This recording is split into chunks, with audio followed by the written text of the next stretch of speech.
Hello and welcome to this episode of How to Start, Grow and Monetize Your Podcast with me, James Burt, and him, the podpreneur, Alex Chisnell. We're going to be diving in deep today, talking to you about how you can turn your podcast into leads. That's right. It's all well and good having listeners, but imagine if you could turn those listeners into leads and those leads into customers, clients, and ultimately money, because people really don't just want a podcast, do they, Al? They want the result that the podcast can give you. We dive into this and much more in our podcast course, by the way, yourpodcastcourse.com. Go and check it out right now. There's a link in the show notes. Right. How do you turn your podcast into leads? First and foremost, if you're doing a podcast, make sure you are utilizing the ability that a podcast has to drive a CTA, a call to action, because a lot of people don't do this. A lot of people are missing this trick massively within their show notes, for example. And they don't have clickable link in the show notes. We've just mentioned it there. Check out your podcast course. Mostpeople.com. Most you people. Can click that link. Your podcast course, most people. Most people give either no call to action or half a dozen calls to action, which only results in people not knowing which one to choose and choosing to do nothing. Yes. They usually say something like, rate and review, share, go to my Instagram. Facebook, TikTok. We're on TikTok. Yeah. So a confused mind never buys, and a confused consumer never clicks. I like that. That's good, isn't it? Wisdom. We need t-shirts. Somebody, one of the team, clip that up, turn it into a t-shirt. Where's our merch anyway? Where's our goddamn merch? You're wearing your merch. Your face is your merch. Don't worry about it. Okay. So then if you are going to be driving a call to action, it's really important to drive a call to action to a platform that you can control. What you don't want to necessarily do is just push people, for example, to your website. You know, I had jamesburt.com, and it would have, like bio, services, blah, blah, blah, whatever it may be. There's too many different places that you can lose that traffic. They call them escape hatches when you're sort of looking at it from a UI, a user interaction perspective online. What you really want to drive them to is either a landing page or a sales page, or what I think is really, really powerful at the moment is a lead magnet. So can you drive people to a platform and then get their information from them in exchange for some significant value? Now, a lead magnet, there's loads that we're not going to go into the specifics of just lead magnets here, because that's a subject in and of itself. But you can find out loads of information about lead magnets. Effectively, you want to very deeply solve a very narrow problem. That's the essence of what a lead magnet should be. So, for example, a lead magnet on how to start, grow, and monetize your podcast would be too much. But how to land your first dream guest, that would be a great lead magnet. We should do that one, by the way. Note yourself. Hey, team, cut that out and make a lead magnet for us. I don't know why I'm doing that. Cut it out like it's still done with scissors. But you really want to drive a call to action to a place that you can control. So, for example, in that example there, email list. An email list, because then you have got that data, which, by the way, if you're looking for sponsors further down the line, if you've got the ability to show and prove the data that you've got from your show, it's even more valuable. But ultimately, you can then engage and interact with that person more fully. Now, if someone's following your podcast, they're a subscriber, that's brilliant. But what happens if they stop listening? And they stop getting auto-served that because of the way that Apple Podcast works, or they just find a new favourite podcast that comes out on Wednesday, or whatever it may be, you've now potentially lost that customer, client, lead, listener, whatever it may be. If you've got them on a platform that you control, you can still get in touch with them. You can still nudge and remind. You can still push them back to each of your episodes, for example. So start building up platforms where you can data grab, so that you can take them off platform and control how you communicate with them. Because for all intents and purposes, on Apple or Spotify or YouTube for videos, the platform's controlling how you communicate with your ideal listener / consumer. Absolutely. If you've got an email list, you own that data. That data is yours. I saw it the other day with my eldest daughter's TikTok account. Somebody hacked it. She's started a brand new TikTok account with like 12 followers on there. Yeah. And has TikTok replied to any of her messages to try and help her with reclaim her? No, nothing. They do nothing. No. The social media platforms, which is another argument entirely that we won't go down. But just to show you, if she had, which she didn't, she's not interested. But she is a dancer in future years.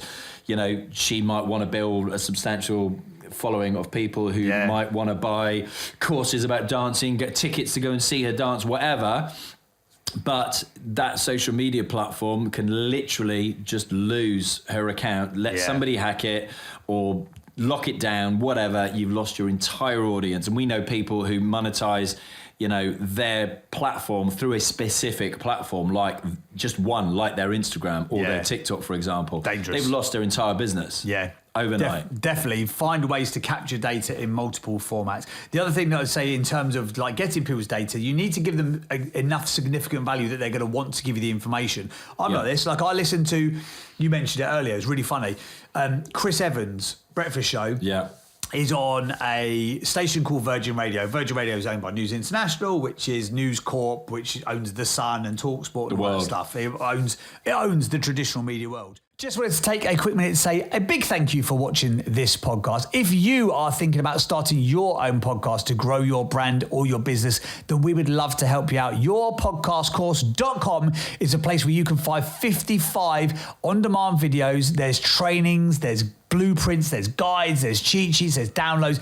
Everything that you need to utilize and to start your own powerful podcast is in there right now. It's guaranteed for 7 days. So if you don't like it, we'll return your money, and we're going to start you off with a fantastic offer. Absolutely. Just because you are consuming this podcast for a limited time only, for the first 25 people only this is going to be, we're going to give you 50% off yourpodcastcourse.com. Click the link that's in the show notes. There's information there, and it will be 50% off joining the course. As I say, we will walk you through how to start, how to grow, how to monetize your podcast. We'll talk to you about artwork, setup, names, ideal listener profiles, how to get the ideal guest, how you do the interviews, how you do the 14-day launch process, everything you need to utilize and to know to create a powerful podcast. We will tell you. We've done it 400 plus times. We have done some of the most successful podcast launches in Europe at this point in time, and the exact strategy and process that we charge tens of thousands of pounds to our agency clients for, you can get access to through yourpodcastcourse.com. 50% off for a limited time only. Click the link in the show notes now. Cheers! Up until this week, I've listened to Virgin Radio for as long as Chris Evans has been on it.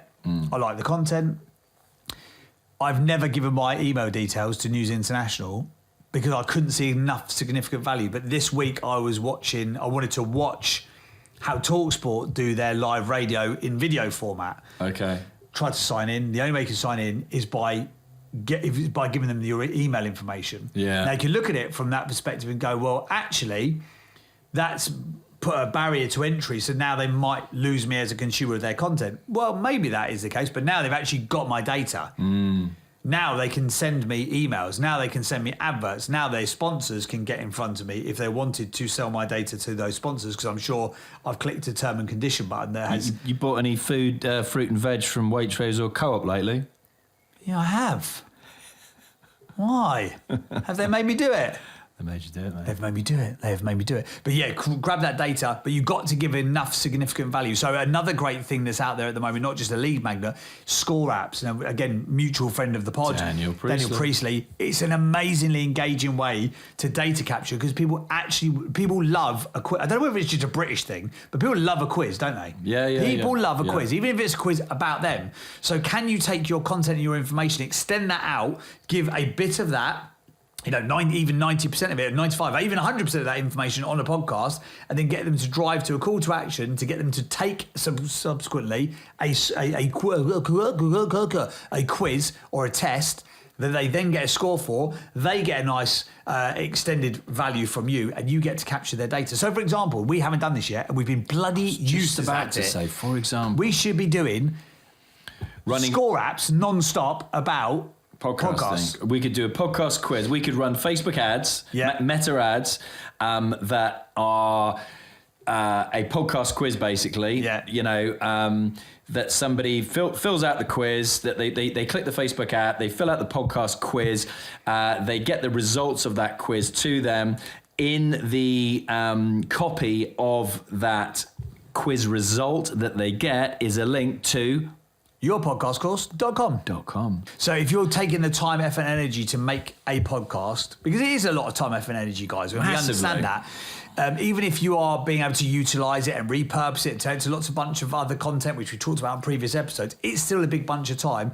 And if you are not utilizing all of these things like lead magnets and turn this into a lead machine for your business or your brand. A lead machine, then you are missing a trick. And by the way, final point on this, you are you are 14 times more likely to get somebody to click a call to action in the show notes of a podcast than any other form of online media. Correct. 56% of people who were surveyed a couple of years ago said they had clicked a link in the show notes when instructed to do so by the host of that podcast. The average online is 4%. So you are 14 times more likely to get somebody to click. So if you're not doing... I'm always amazed at how big some of the shows are that are not utilising show notes from an SEO perspective. There's no link in it. I know. Some of them have even obviously copied and pasted the URL, but haven't hyperlinked the URL, because you can literally bounce people directly. That's a commonality. That's a common one, that they've got it in there, but they haven't hyperlinked it. We'll be hyperlinking yourpodcastcourse.com. If you have enjoyed this episode, please feel free to give us a 5-star review wherever you download your podcast. By the way, we love when people get involved in the conversation as well. So if you're watching this on YouTube or you're watching this on Spotify, you can leave us a comment on Spotify as well. Leave us a comment. What's your best hack? Maybe you've done a great lead magnet. Maybe you've done a great score app. Maybe you've done a quiz. Maybe you've got something that you can share with the rest of this community, because this is what we want to turn this into, guys. We want to turn this into a community of podcast creators, and we'd love to see your comments, feedback, advice and guidance for each other. Finally, click the link in the show notes, because we're telling you to do it. You're 14 times more likely to do it than other online platforms, and you can find out more information about how you can access 55 plus on-demand videos, cheat sheets, blueprints, guides on how to start, grow, and monetize your own podcast for your brand. Just simply go to yourpodcastcourse.com, fully guaranteed for 7 days. If you don't like the course, you're an idiot. But we will give you your money back, full money back guarantee. If you don't like the course after 7 days, you're going to have your cash back. And at the time of recording, there's probably a launch offer. Yeah, there's probably a launch offer in there, guys. So if you'd like more information, in fact, click the link in the show notes. We'll do it for this episode. Okay. We'll put 50%. How much did he say? 50% off the course with an exclusive link in the show notes, because I want to test this. Yeah, now you're intrigued, aren't you? Anyway, see you in the next pod. Ta-da.